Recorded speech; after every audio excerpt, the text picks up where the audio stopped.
호의 동생이라는 것은 그냥 태워주는 거잖아요. 즉 서로 법적 구속 의사가 없는 거예요. 그렇죠? 그런데 이렇게 구속 의사 없이 제가 태워서 가고 있었는데 만약 교통사고 발생했어. 그러면 저한테 청구를 할 수 있을까요?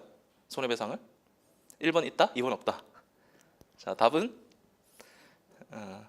없을 것 같지만 있다. 예.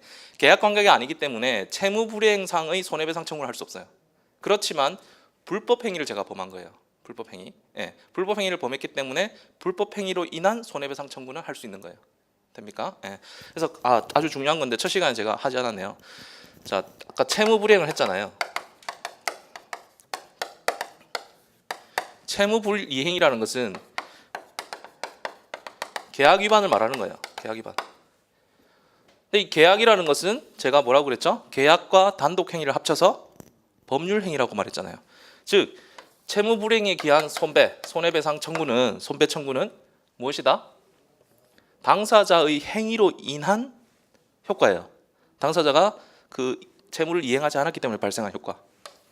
근데 이것과 비교를 해야 되는 것이 바로 뭐다? 불법 행위에 기한 손배 청구가 있어.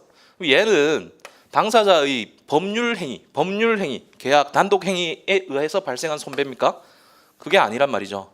얘는 무엇이다? 법률 규정이 있어. 법규. 이것을 법률에 의한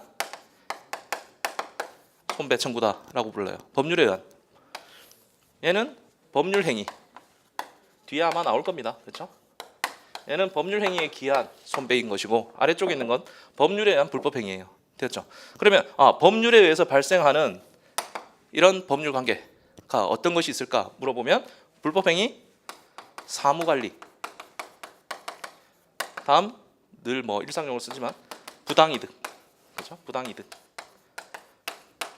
이런 것들은 당사자의 의사가 작용하지 않아요. 당사자 의사 작용하는 것이 아니라 제가 어떤 사실관계에 의해서 신체를 이렇게 했을 때 불법 행위가 되는 거잖아요.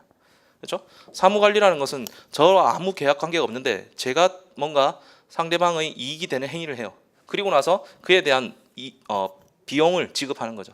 달라고 하는 거죠. 청구하는 거죠. 부당이득은 우리의 법률 관계가 없어요. 없어져 버렸어. 그러면 어떻게 됩니까? 없어졌는데 한 사람은 손해를 보고 한 사람은 이득을 얻고 있어요. 그러면 그 손해를 입은 자가 그 이득을 돌려달라고 할 때 부당이득이 발생하는 거죠. 그렇죠? 이런 것들은 다 법률에 어떤 요건 효과가 쫙 나열되어 있단 말이죠. 거기 탁 걸리기만 하면 이렇게 효과가 발생해요. 이것과 이것은 평면이 다르단 말이죠. 평면이 다르기 때문에 다시 우리 호의동성 사례로 돌아가면 저는 당신과 계약을 체결한 적이 없습니다. 그렇기 때문에 채무불이행이 아니에요. 다치더라도. 그렇기 때문에 손해배상을 청구할 수 없어. 그렇지만 어떻게? 고의 또는 과실로 사람을 위협하게 침해한 거죠. 사람의 신체를. 그러면 손해가 발생했죠. 그렇죠? 인과관계가 있죠. 그런 요건들을 쭉 충족시키면 법률 규정에서 손해배상할 수 있다고 되어 있단 말이죠. 750조. 그렇죠? 750조에서.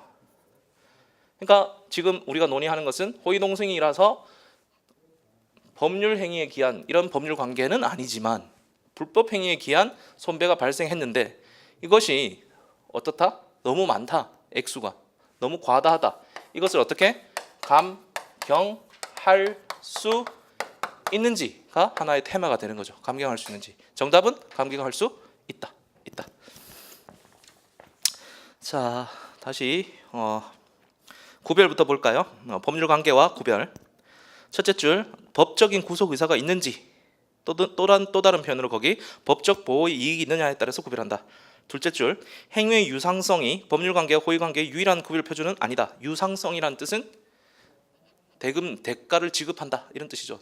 즉 대가를 지급하면 법률관계고 대가를 지급하지 않으면 호의관계인가? 그건 아니다 이런 말이죠. 지금 그것만이 유일한 기준이 아니다. 즉 대가를 지급하지 않더라도 그것이 법률관계가 되는 경우가 있다. 이렇게만 알아두시면 되겠죠. 따라서 거기 예컨대 보시면 증여나 무상임치를 체크하시면 되겠죠. 증여나 무상임치. 증여라는 것은 그렇죠? 아버지가 자식에게 아니면 친구에게 그냥 주는 거잖아. 그렇죠?